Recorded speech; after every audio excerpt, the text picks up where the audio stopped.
Assalamualaikum warahmatullahi wabarakatuh.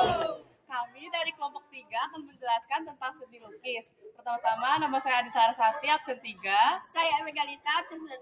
Saya Zafran, absen 24. Saya Sikil, absen 23. Saya Kinanti, absen 8. Saya Brian, absen 11. Saya Aksi, absen 6. Saya Diko, absen 14. Selamat menyaksikan. Dadah. Dadah.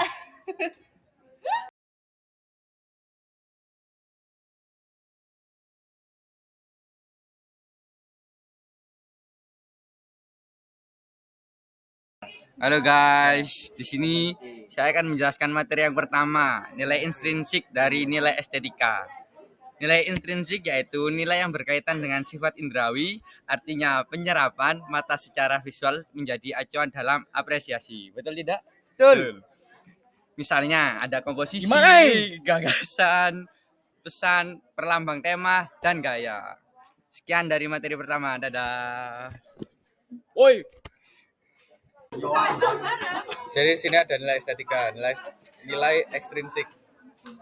Nilai ekstrinsik bersifat non fisik karena berada di balik wujud karya yang hadir melalui pengolahan unsur-unsur non fisik seperti komposisi, gagasan, pesan, perlambangan, tema, gaya, dan teknik. Nilai isi pada karya seni rupa hadir melalui unsur-unsur fisik. Nilai tersebut meliputi nilai moral, nilai agama, nilai sosial, dan nilai budaya. Unsur ekstrinsik yaitu nilai yang tidak hakiki, tidak menentukan suatu karya, melainkan berfungsi mendukung, memperkuat, dan sifatnya melengkapi kehadiran karya seni. Tema seni lukis. Yang pertama, ada hubungan antara manusia dengan dirinya. Artinya, seni lukis digunakan untuk menuangkan ide atau gagasan dari seniman itu sendiri. Selanjutnya, hubungan antara manusia dengan manusia lainnya.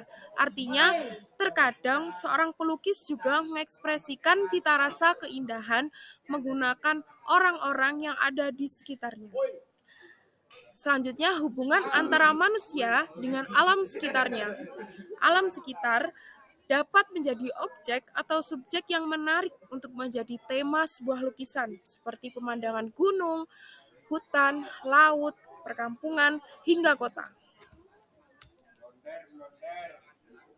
Halo guys, di sini saya akan menjelaskan tentang tema seni lukis. Ada beberapa tema seni lukis, yaitu hubungan antara manusia dengan benda. Benda-benda yang ada di sekitar kita juga dapat memiliki keunikan dan keindahan tersendiri sebagai sumber inspirasi melukis. Selanjutnya, ada hubungan antara manusia dengan aktivitasnya.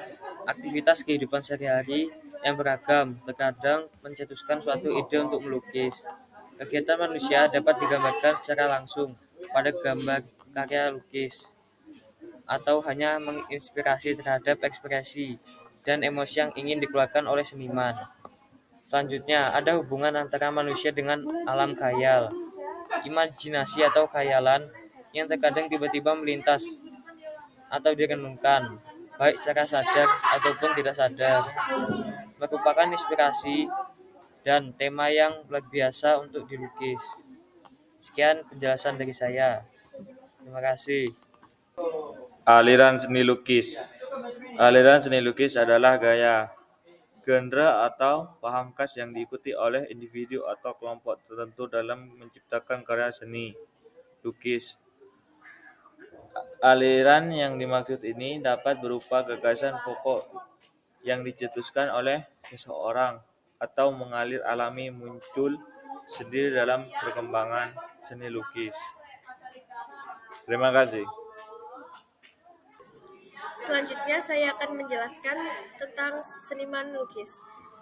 Sebenarnya ada banyak sekali seniman lukis yang ada di Indonesia, namun saya hanya menyebutkan 3, yaitu Raden Saleh, Hendra Gunawan, dan Basuki Abdullah. Untuk Raden Saleh sendiri, ialah seorang pelukis pertama dari Indonesia yang dapat mencari ilmu hingga ke Eropa. Beliau lahir pada tahun 1807 di Semarang dan meninggal pada tanggal 23 April tahun 1880. Ia seorang pelukis besar yang sekolah di sekolah rakyat. Pada saat zamannya, Raden Saleh dianggap maestro dan mendapatkan berbagai macam penghargaan.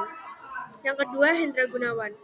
Ia lahir pada tanggal 11 Juni 1918 di Bandung dan meninggal pada tanggal 17 Juli 1983 di Bali. Bakat melukisnya terlihat sejak masih SD. Hal ini ditunjukkan dari kemampuan ia melukis benda-benda di sekitar seperti buah-buahan, wayang golek, bunga, dan lain-lain. Dan setelah ia menginjak ke SMP, ia mulai menekuni dunia lukis dengan menggambarkan pemandangan. Lalu ada Basuki Abdullah. Ia lahir pada tanggal 27 Januari 1915 di Surakarta, di Jawa Tengah, dan meninggal pada tanggal 5 November 1990. Termasuk salah satu pelukis maestro Indonesia dengan alirannya realis dan naturalis. Basuki masuk ke dalam gerakan putra dan tugasnya untuk mengajar seni lukis. Ketika ia di Belanda, ia berhasil mengalahkan 87 pelukis di Eropa dan menjadi pemenang serta mengharumkan Indonesia. Lukisan Raden Saleh dengan aliran romantisme. Karya-karya lukis Raden Saleh merupakan saksi sejarah, banyak menceritakan tentang situasi pada zaman perjuangan dan kehidupan khususnya Jawa. Selanjutnya ada lukisan Hendra Gunawan. Nah, di lukisan Hendra Gunawan ini, dia mempelajari dengan aliran lukis yang awalnya adalah realisme dan melukisnya dengan tema-tema perjuangan sebelum kemerdekaan. Namun setelah era kemerdekaan, karya-karya lukisan bermetamorfosa ke dalam aliran lukisan ekspresionisme. Tema-tema lukisannya tentang sisi-sisi kehidupan masyarakat. Contohnya ada lukisan yang paling besar, itu adalah lukisan sedang mencari kutu, dan lukisan lainnya. Dan yang terakhir adalah lukisan dari Basuki Abdullah. Lukis ini beraliran realisme dan naturalis. Ini jelas terlihat ketika melukis potret wajah para tokoh dunia. Namun demikian pada dirinya juga memiliki kecenderungan melukis panorama, flora fauna, tema perjuangan, dan pembangunan. Contohnya ada pada lukisan Insinyur Soekarno, lukisan Nyi Roro Kidul, serta lukisan Pangeran Diponegoro. Sekian dari kelompok kami. Wassalamualaikum warahmatullahi wabarakatuh. Terima kasih. Apa Zamran?